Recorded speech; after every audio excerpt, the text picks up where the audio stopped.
কথা হলো যে আমাদের বয়স অনুযায়ী খেলা নির্বাচন করাই আমাদের জন্য কঠিন। হ্যাঁ, কিন্তু এখন তোমরা তো যে বয়স ক্লাস করার চেয়ে খেলতে তোমরা বেশি পছন্দ করো, কারণ রোদের মধ্যে আমরা ক্লাসে পুরো ফ্যান রেখেও ক্লাস করাতে পারি না, কিন্তু রোদের মধ্যে ঠিকই তোমরা নেমে পড়ো।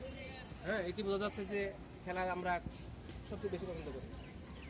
আর খেলা তো পছন্দ করতেই হবে, এটা মানে এমন যে ভাত মাছের মতোই শরীরের যেগুলি অপরিহার্য জিনিস তার মধ্যে খেলাধুলাও অন্যতম।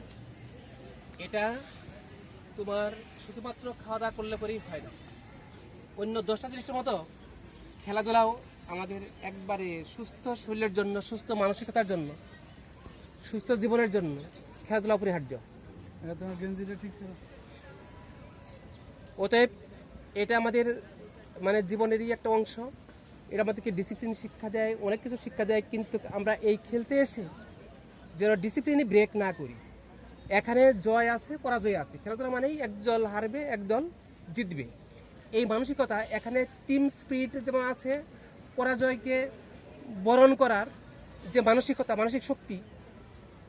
এখন আমাকে অনেক খেলার মাঠে দেখা যাচ্ছে যে রেফারি লাল কার্ড দেখাচ্ছে, এক ঘুষি মারলে পরে রেফারি অনেক দূরে সরে যাবে, মানে এরকম হবে। কিন্তু তারপরেও লাল কার্ড দেখে সে যত বড় খেলোয়াড়ই হোক মাথা নিচু করে চলে যায় না। এটা কি? এটা হলো তোমার এই যে ডিসিপ্লিন, এটাও একটা কি খেলার একটা স্পিরিটেরই অংশ। তো কাজেই আমরা খেলবো, এগ্রেসিভ খেলবো না, এটা ফ্রেন্ডলি খেলার মতোই।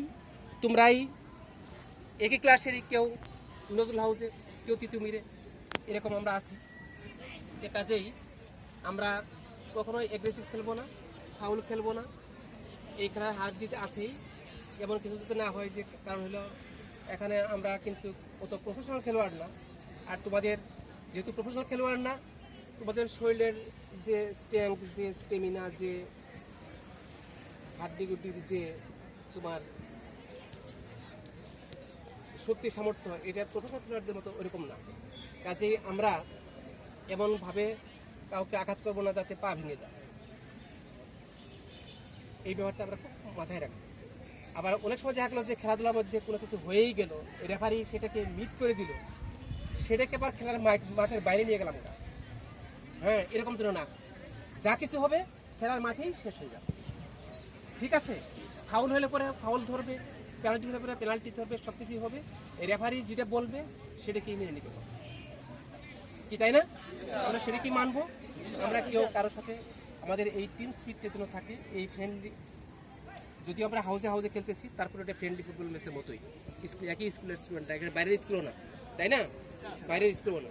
ওই যে 2 বছর আগে আমাদের একটা ছেলের লিগামেন্ট ছিঁড়ে গেছে ওই মাঠে, আমরা পরে চাঁদা দিয়ে তারপরে ওই ইন্ডিয়া থেকে যায় এটা ই করে আনতে হয়েছে, চিকিৎসা করে নিয়ে। তোমাদের এক বড় ভাই, তাই না? ইবনে সিনা। তো কাজেই এরকম যেন মানে সিরিয়াসলি ইনজিউর্ড আমরা না হই, এই ব্যাপারে আমরা খুবই খেয়াল থাকি। হ্যাঁ, যেহেতু অনেকেই বুট টুট পরে খেলতেছো, কাজেই এখানে যাতে সেভাবে কাউকে আঘাত না হয়।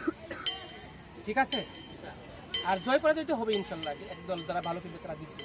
হ্যাঁ, এতে কোনো সন্দেহ নেই। ধন্যবাদ সকলকে। স্যারের সাথে আমি কি বলি, এই যে অনেক